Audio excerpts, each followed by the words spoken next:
Halo semuanya Sobat After Race, balik lagi di review After Race. Kita udah lama ya nggak ngomongin MotoGP. Nah, kali ini gue akan ada 4 pembahasan. Yang pertama yaitu jadwal launching terbaru ya dari tim MotoGP untuk musim 2026. Kemudian juga ada 3 pembalap yang disebut-sebut menjadi ataupun berada di titik kritisnya ya untuk bursa pembalap MotoGP 2027. Kemudian juga yang ketiga nanti akan kita bahas selain KTM siapa lagi nih tim pabrikan yang bakal mengaspal untuk mesin MotoGP 850 cc mereka. Nanti kita lihat ya. Yang keempat ada kabar dari Marc Marquez. Oke, yang pertama kita langsung ke jadwal launching tim MotoGP di tahun 2026 ya. Jadi yang pertama ini nanti ada Prima Pramac Yamaha akan launching livery terbaru mereka untuk MotoGP 2026 pada tanggal 13 Januari 2026 di Siena, Italia. Yaitu tentunya nanti ada pembalapnya Jack Miller dan juga Toprak Razgatlioglu. Ini kira-kira nanti seperti apa ya livery terbaru mereka? Apakah masih dalam nuansa ungu dan juga biru atau seperti apa? Nanti kita akan lihat ya. Yang kedua, ini ada Pertamina Enduro VR46 Racing Team ya dari Ducati ini pada tanggal 14 Januari 2026. Kalau tadi Prima Pramac Racing Yamaha itu 13 Januari, kemudian ada Pertamina Enduro VR46 itu 14 Januari 2026 di Roma, Italia. Tim milik Valentino Rossi ini tentunya akan meluncurkan warna motornya gitu ya dengan pembalapnya yaitu Fabio Di Gia dan juga Franco Morbidelli. Kira-kira bakalan warnanya kuning-kuning stabilo lagi dari khas Valentino Rossi atau seperti apa? Nanti kita akan lihat ya. Yang ketiga, ini ada Aprilia Racing pada tanggal 15 Januari 2026 ya di Milan, Italia. Dan tim pabrikan Aprilia ini juga akan melangsungkan launchingnya gitu ya di studio Sky Milan dengan pembalapnya tentu aja ada Marco Bezzecchi dan juga Jorge Martin. Nanti kita akan lihat juga apakah masih nuansa hitamnya kental gitu ya di Aprilia. Nanti kita lihat.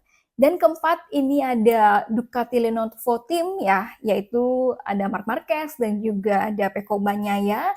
Ini pada tanggal 19 Januari 2026 di Madonna di Campiglio, Italia. Dan tentunya ini di Madonna di Campiglio, Italia seperti yang di tahun sebelumnya ya, di tahun 2025 itu ada event tradisional Ducati yang melibatkan aktivitas bersama dengan pembalap dan juga media. Dan kalau kita lihat kan di tahun lalu itu ada acara ski bersama dan lain-lain. Tentunya ini mungkin jadi keseruan tersendiri ya nanti buat launchingnya tim Ducati.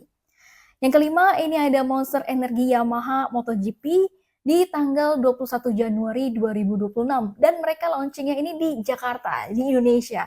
Jadi nanti ini Yamaha akan memperkenalkan motor terbaru mereka yaitu dengan mesin V4 ya, ini terbaru di Jakarta di Indonesia. Dan tentunya siap-siap nih bagi fansnya Fabio Quartararo dan juga Alex Rins yang bakalan hadir di Jakarta.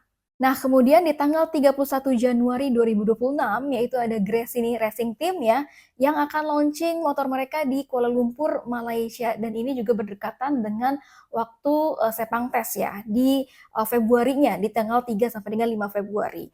Dan ini tentunya liverynya akan kita lihat apakah sama gitu ya, dengan biru-biru telur asinnya bersama dengan Alex Marquez dan juga Fermin Aldeguer.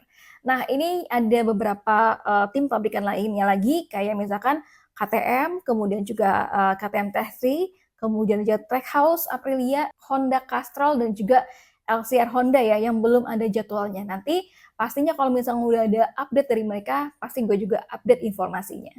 Nah, lanjut ini ada 3 pembalap yang berada di titik kritis ataupun disebut-sebut ya, yang berada di titik kritis menjelang bursa pembalap MotoGP 2027. Siapa aja? Ini disebut-sebut ada Pecco Bagnaia, ada Fabio Quartararo dan juga Pedro Acosta. Nah, kita bahas dulu ya untuk Pecco Bagnaia. Pecco Bagnaia ini memang hubungan dari Pecco Bagnaia dan Ducati memang sudah lama terjalin ya, sejak sebelum bahkan Pecco Bagnaia ada di MotoGP, yaitu di Moto2 terakhir ya, dari musim-musim Moto2 Pecco Bagnaia terakhir.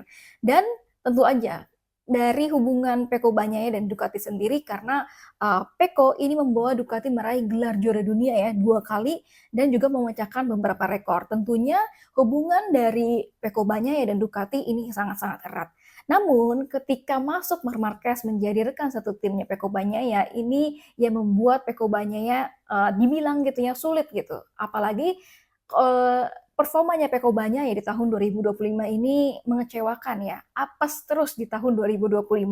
Dan sehingga ini membuat negosiasi perpanjangan kontrak antara Pecco Bagnaia dan juga Ducati ini jadi tidak semulus sebelumnya. Kalau misalkan sebelum-sebelumnya oke, lanjut gitu ya, langsung perpanjangan kontrak. Tapi kayaknya untuk di tahun ini gitu ya, di tahun 2027 ini masih melihat dulu bagaimana performanya Pecco Bagnaia gitu ya di Ducati.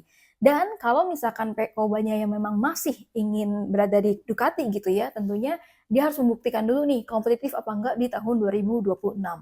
Meskipun ini Pecco Bagnaia juga bilang kalau waktu kemarin dia pengen banget menghabiskan seluruh sisa karirnya bersama dengan Ducati gitu. Tapi ya apapun bisa terjadi nantinya dan kita lihat aja apakah nanti di pertengahan ataupun di awal-awal musim di tahun 2025 2026 ini apakah ada perpanjangan kontrak dari Pecco Bagnaia kepada Ducati. Nah, selanjutnya ini Fabio Quartararo ya, karena Quartararo ini memang hubungan dengan Yamaha juga erat ya, seperti Pecco Bagnaia. Karena di Moto2 dan juga Moto3 waktu dulu performanya dari Fabio Quartararo ini belum cukup baik gitu, tapi ketika Yamaha kemudian merekrut Fabio Quartararo di MotoGP, ini performanya Fabio Quartararo ini meningkat ya, jadi kelihatan banget. Dan terbukti ini Fabio Quartararo bisa meraih gelar juara dunia MotoGP pada tahun 2021. Tapi beberapa musim ini terasa membuat Fabio Quartararo nggak kompetitif ya, karena mungkin ada beberapa hal yang belum ada improvement gitu ya dari Yamaha-nya. Dan waktu kemarin ya, ketika sudah ngetes gitu Fabio Quartararo di mesin terbarunya Yamaha, yaitu Yamaha V4, Fabio Quartararo ini juga masih belum mempunyai respons yang positif gitu dan dia memilih untuk nanti dulu deh untuk komentar soal Yamaha V4 ini. Dan tentunya ini yang akan menjadi pertimbangan dari Fabio Quartararo. Dan Fabio Quartararo di musim 2025 kemarin itu sudah kayak mewanti-wanti lah dari Yamaha. Ayo dong Yamaha, lo bisa membuat gue kompetitif apa enggak gitu. Kalau misalnya enggak, ya mungkin dia akan pindah gitu ya, hengkang dan juga memilih untuk berpikir ke pabrikan lain. Nah, apakah ya nanti kita lihat aja bagaimana lah nasib dari Fabio Quartararo ini, apakah benar-benar akan bertahan lagi di Yamaha atau seperti apa? Karena seperti yang kita tahu ya di Yamaha 2025 ini salah satu faktor Fabio Quartararo bertahan adalah gajinya ya. Gajinya tuh gede banget ya ditawarin sama Yamaha waktu kemarin. Dan apakah Fabio Quartararo ini bakal mengikuti jejak dari Marc Marquez gitu yang udah nggak kompetitif di Honda gitu ya, dia berusaha untuk ingin membuktikan bahwa dia bisa nggak sih kompetitif lagi dengan pindah ke tim satelit waktu itu kan ke Gresini ya, dengan tanpa digaji gitu. Apakah nih Fabio Quartararo mau gitu ya pindah dari Yamaha ke tim satelit ataupun tim pabrikan lain dengan gaji yang mungkin nggak segede dari Yamaha gitu. Nanti kita lihat aja deh bagaimana nasib dari bursa pembalapnya Fabio Quartararo di 2027. Nah, kemudian ada Pedro Acosta. Pedro Acosta rasa-rasanya memang dia udah improve, dia udah kompetitif di KTM, tapi dia belum berhasil untuk meraih kemenangan pertamanya gitu ya. Bahkan Pedro Acosta ini udah dibalap duluan nih sama rookie yaitu Fermin Aldeguer yang udah bisa meraih kemenangan pertama dan juga ada Raul Fernandez. Nah, tentunya ini akan menjadi pertimbangan Pedro Acosta sendiri ya. Apakah dia akan tetap di KTM atau bahkan dia akan melirik yang lain karena memang udah ada istilahnya tawaran-tawaran ya dari VR46 Pertamina Enduro gitu dari timnya Valentino Rossi waktu kemarin di tahun 2025 dan bahkan itu pun juga diakui oleh Uchiyo ya dari bos VR46 VR46 gitu dengan Pedro Acosta. Tapi karena ada wanti-wanti juga dari Dorna Sport gitu ya bagi para pembalap yang punya masalah sama um, tim gitu ya, ini bakal didiskualifikasi di tahun 2026. Makanya akhirnya Pedro Acosta pun tetap di KTM. Ini pun juga hampir sama ya kasusnya kayak Jorge Martin. Meskipun Jorge Martin memang terang-terangan, tapi untuk Pedro Acosta ini memang nggak terang-terangan gitu ya mau pindah ke VR46. Tapi ya udah nanti kita lihat aja juga bagaimana nanti nasibnya juga dari Pedro Acosta di tahun 2027. Oke, kita lanjut ke persiapan MotoGP 2027. Ini ada yang terbaru ya. Honda ini udah mulai fokus pada proyek MotoGP 2027 dengan akan mencoba prototipe motor mereka yaitu 850 cc di sirkuit Sepang, Malaysia pada hari Rabu ini, hari Rabu 17 Desember dan juga hari Kamis 18 Desember 2025. Jadi ini memang private test ya. Honda ini akan melakukan uji coba motor dengan konfigurasi sesuai dengan aturan 2027 yaitu mesin 850 cc terbaru ya dan ban Pirelli yang akan memang ini dipakai musim 2027. Dan ini Honda menjadi salah satu tim pabrikan yang memang sudah mengaspal gitu ya, membawa motor mereka untuk mengaspal di sirkuit. Waktu kemarin kan kita tahu KTM ya yang memang udah duluan gitu untuk mengaspal di sirkuit Jerez waktu kemarin.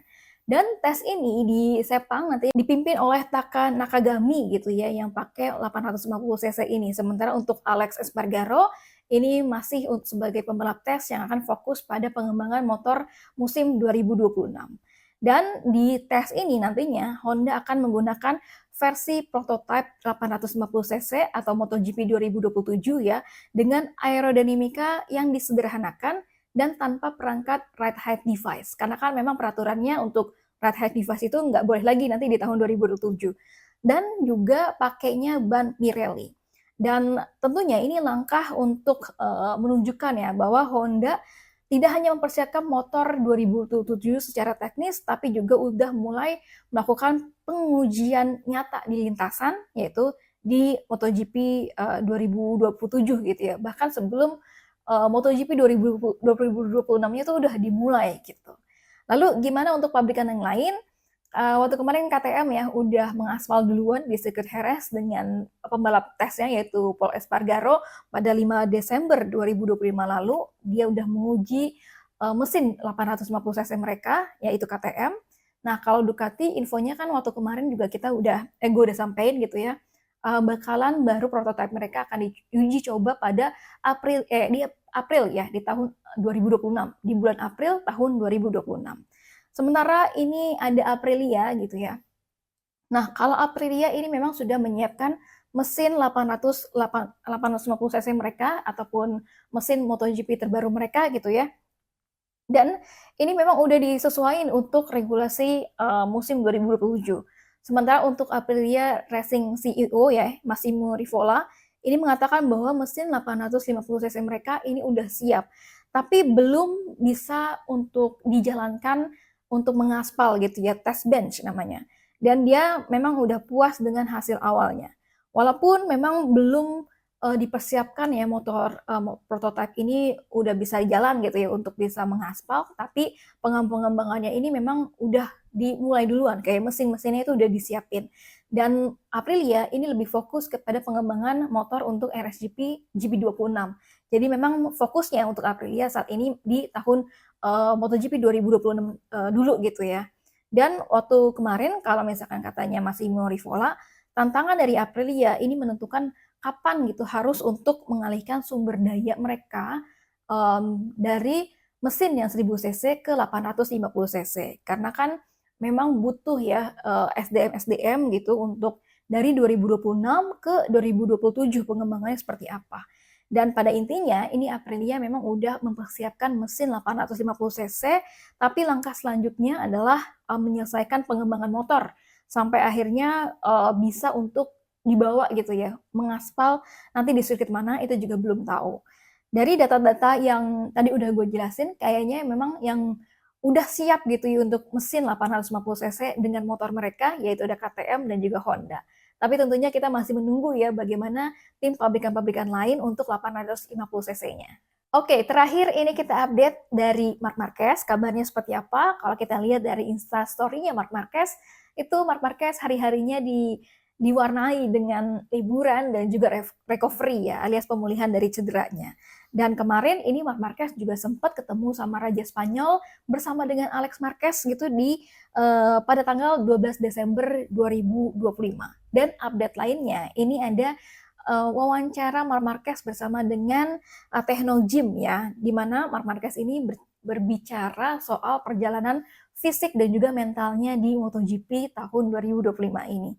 Pada intinya, dalam interview tersebut, ini Marc Marquez menekankan bahwa pentingnya untuk gaya hidup sehat dan juga latihan secara berkala ya, untuk meningkatkan vitalitas, kemudian juga meningkatkan bagaimana kondisi fisik dan juga menjaga energi dari Marc Marquez selama MotoGP 2025. Dan yang paling menjadi pembelajaran ya dari Marc Marquez di tahun 2025 ini, bahwa dia harus benar-benar menghormati tubuhnya gitu. Jangan memaksakan diri seperti di tahun 2013 yang lalu ketika dia nge-push terus tapi akhirnya malah ngebuat dia cedera parah. Dan Marc Marquez ini mengatakan bahwa dia kembali ke level tertinggi bukan hanya soal bagaimana hasil akhir ataupun dia meraih gelar juara dunia MotoGP 2025, tapi juga harus melihat bagaimana step by step-nya, bagaimana dia membangun kembali kepercayaan diri, terus meraih podium demi podium dan juga meraih kemenangan yang berturut-turut kayak gitu. Dan Marc Marquez bilang ini pencapaian kembali performanya sampai di puncak, sampai seperti MotoGP 2025 ini tentunya dengan melalui banyak hal seperti itu ya. Dan dia bilang bahwa untuk mencapai puncak, Anda tidak hanya harus melihat puncak gunung itu, tapi juga harus melihatnya secara bertahap, yaitu dari membangun kekuatan, kepercayaan diri, dan juga tentunya pengalaman. Oke, itu dia teman-teman review After Race kali ini. Tadi ada Marc Marquez, ada bagaimana update dari MotoGP 2027 ya untuk mesin 850 cc dari beberapa tim gitu, sampai nanti jadwal dari MotoGP launching di tahun 2026 nanti.